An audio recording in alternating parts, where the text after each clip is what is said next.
Good morning, good afternoon, good evening, guys. Welcome to chrisIsTalkin, and this is my anime review for Dragon Ball Super episode 47.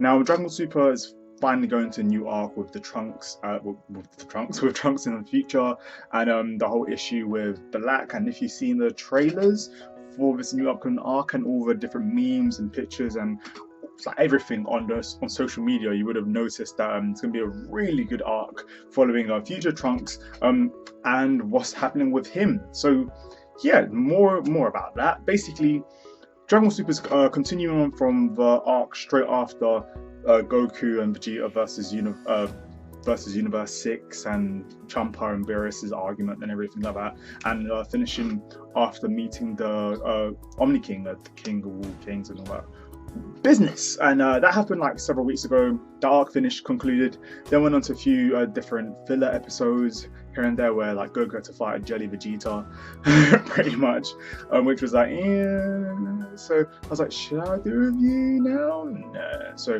I don't really think it's best to do reviews or to start a series review on fillers, so that's why I'm starting now. Anyway, that's like a minute in to explain why I'm doing this.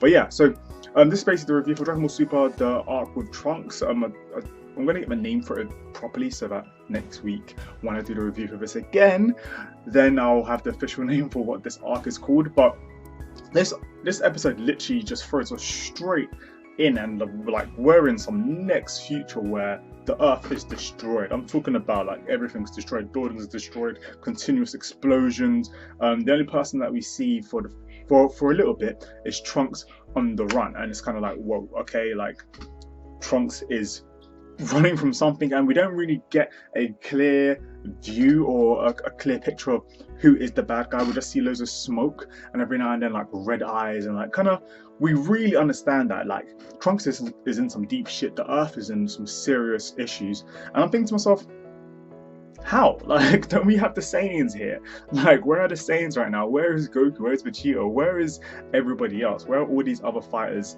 that are meant to be on Earth? Are they alive? Are they dead? Like, what is kind of going on with them? So there's a lot of questions that this episode actually gave us, or gave me personally, and which is what's making me really interested in continuing to watch this series.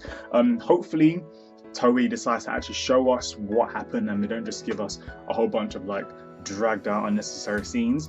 But talking about TOEI went in that.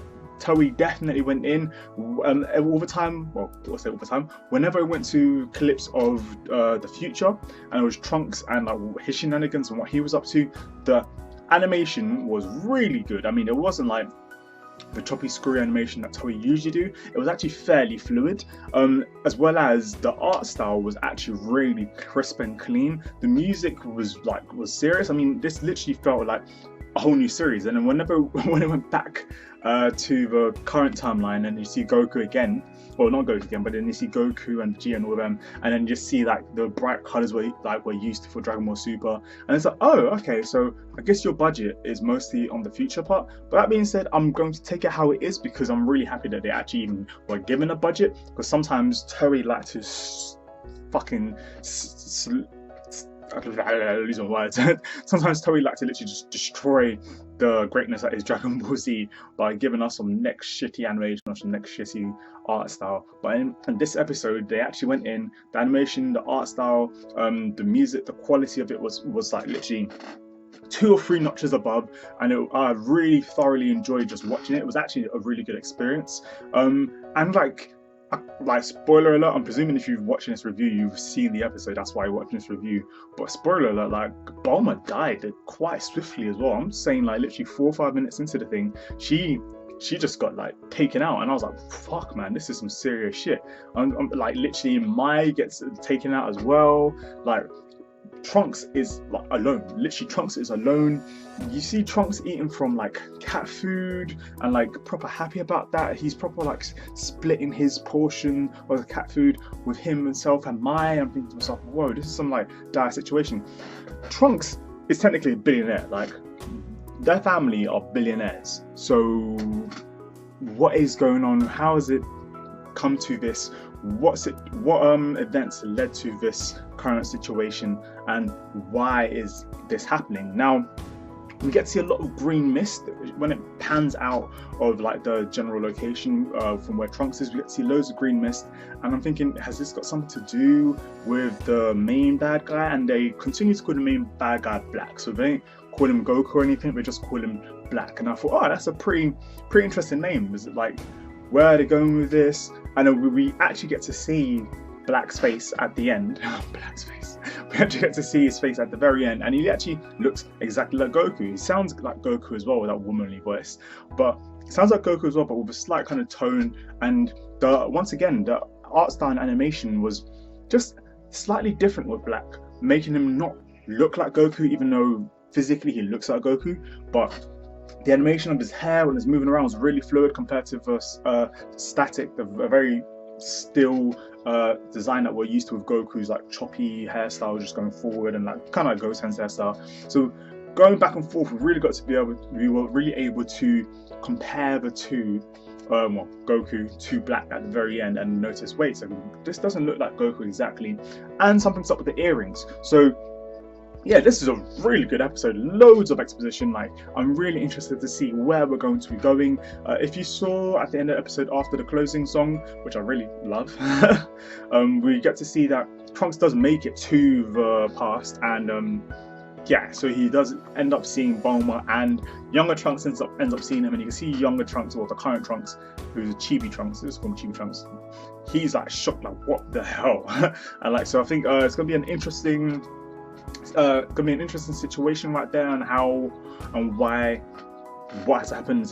How is Trunks going to explain that the current bad guy in the future looks exactly like Goku? Is he going to explain to Bulma that she dies? Is there going to be some information that they skip out, because, you know, with the whole butterfly effect and everything, like, what can you say and what can you not say? So yeah, overall I really enjoy this. I'm looking to hopefully continue my reviews for this, because this is a really good episode. This looks like it's going to be an amazing arc, and I just can't wait.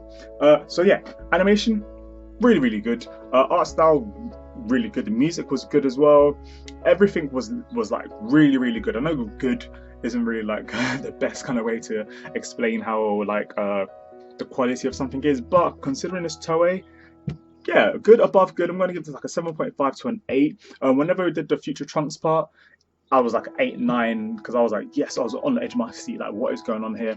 Then it went back to the comedy side with Goku and Vegeta, so I was like, okay, that was like a just good, like 7.5. If you find out more about the King of Everything, and like how there was 18 universes, and how he literally we got annoyed once and then ended up destroying 6 at the blink of an eye. So we understand that there's some serious shit going on, and Goku does keep mentioning that he's interested to see, to participate in the future tournament arcs with the other universes, because he's just basically like a happy Hisoka.